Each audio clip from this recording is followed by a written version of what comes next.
Bismillahirrahmanirrahim. Welcome to our channel Free Islamic Education Groups. Maryam Safdar and team presenting you memorizing Suratul Rahman, lesson number 15. نحمده ونصلي على رسوله الكريم أما بعد فأعوذ بالله من الشيطان الرجيم بسم الله الرحمن الرحيم رب اشرح لي صدري ويسر لي أمري واحلل عقدة من لساني يفقه قولي رب زدني علما اللهم فقهنا في الدين. السلام علیکم ورحمۃ اللہ وبرکاتہ. کیسے ہیں آپ سب؟ امید ہے آپ سبھی لوگ خیریت سے ہوں گے. آج ہم انشاءاللہ سورۃ الرحمن آیت نمبر 29 and 30 کریں گے. اور اب آپ نے کیا کرنا ہوگا، جب آپ کی یہ آیات کمپلیٹ ہو جائیں گی، آپ ان کو حفظ کر لیں، تو آپ نے آیت نمبر 21 سے 30 تک زبانی اپنے گروپ میں سنانا ہوگا. تو شروع کرتے ہیں ہم اپنا آج کا لیسن. تیار ہیں آپ سب؟ جی، تو نکال لیجئے پارہ نمبر 27 سورۃ الرحمن آیت نمبر 29 and 30. اعوذ باللہ من الشیطان الرجیم بسم اللہ الرحمن الرحیم. يسأله يسأله يسأله. ہاں کے اوپر الٹا پیش ہے، اس کو تھوڑا سا لمبا کریں گے. يسأله ما في السماوات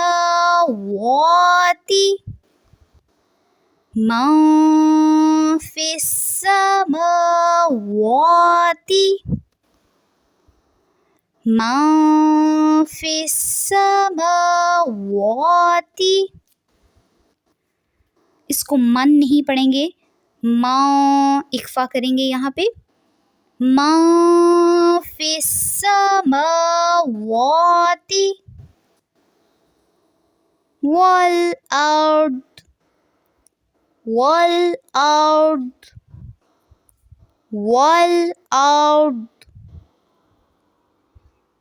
کل یوم كل يوم كل يوم. کلّا میں لام کی زبر کو لمبا نہیں کرنا، کلّا نہیں پڑھنا.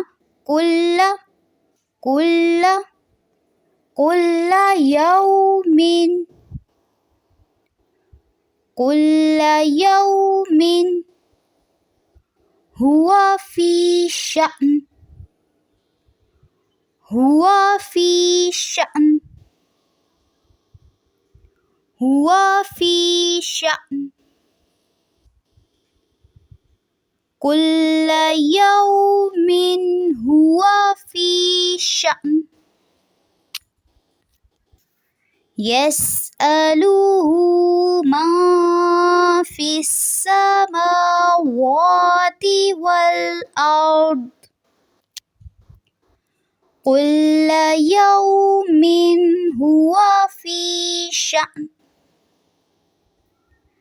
يسأله ما في السماوات والأرض كل يوم هو في شأن. فبأي آلاء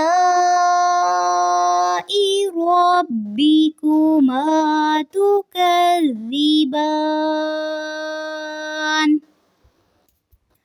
فبأي آلاء ربكما تكذبان فبأي آلاء ربكما تكذبان.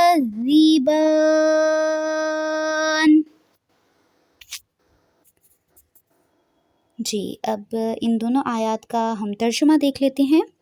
بسم اللہ الرحمن الرحیم. سب آسمان اور زمین والے اسی سے مانگتے ہیں، ہر روز وہ ایک شان میں ہے. پھر تم اپنے رب کی کس کس نعمت کو جھٹلاؤ گے؟ سب آسمان اور زمین والے اسی سے مانگتے ہیں، یعنی کہ سب اس کے محتاج ہیں اور اس کے در کے سوالی ہیں، اور ہر روز وہ ایک شان میں ہے. تو ہر روز کا مطلب ہے کہ ہر وقت، اور شان کے معنی ہیں امر یا معاملہ، یعنی ہر وقت وہ کسی نہ کسی کام میں مصروف ہے.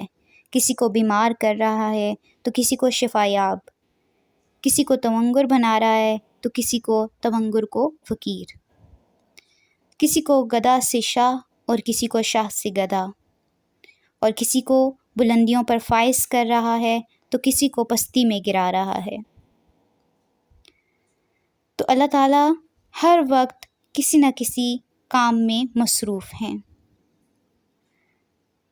الغرض کی کائنات میں یہ سارے کام اللہ سبحانہ و تعالیٰ کی مرضی سے ہو رہے ہیں، اور رات اور دن کا کوئی ایسا لمحہ نہیں ہے جو اللہ تعالیٰ کی کارگزاری سے خالی ہو. کیونکہ آیت الکرسی میں بھی آتا ہے هو الحی القیوم لا تأخذہ سنۃ ولا نوم. وہ زندہ ہے، سب کا تھامنے والا ہے، جسے اونگ آئے نہ نیند. اور پھر کہا گیا تم اپنے رب کی کس کس نعمت کو جھٹلاؤ گے. اور اتنی بڑی ہستی کا ہر وقت بندوں کے امور و معاملات کی تدبیر میں لگے رہنا، یہ اللہ تعالیٰ کی سب سے بڑی نعمت ہے. تو ہم اللہ تعالیٰ کے شکر گزار ہیں. الحمدللہ رب العالمین. اللہ تعالیٰ کا ہر وقت شکر گزار ہونا چاہیے، الحمدللہ پڑھتے رہنا چاہیے، اور اللہ تعالیٰ سے بہترین کی توقع کرنی چاہیے. آج کا لیسن آپ کا یہیں تک ہے. آپ نے آیت نمبر 29 اور 30 کو اچھی طرح سے حفظ کرنا ہے، اور آیت نمبر 21 سے 30 تک آپ نے اپنے گروپ میں سنانی ہے. ٹھیک ہے؟ سبحانک اللہم و بحمدک نشہد ان لا الہ الا انت نستغفرک و نتوب الیک. السلام علیکم ورحمۃ اللہ وبرکاتہ.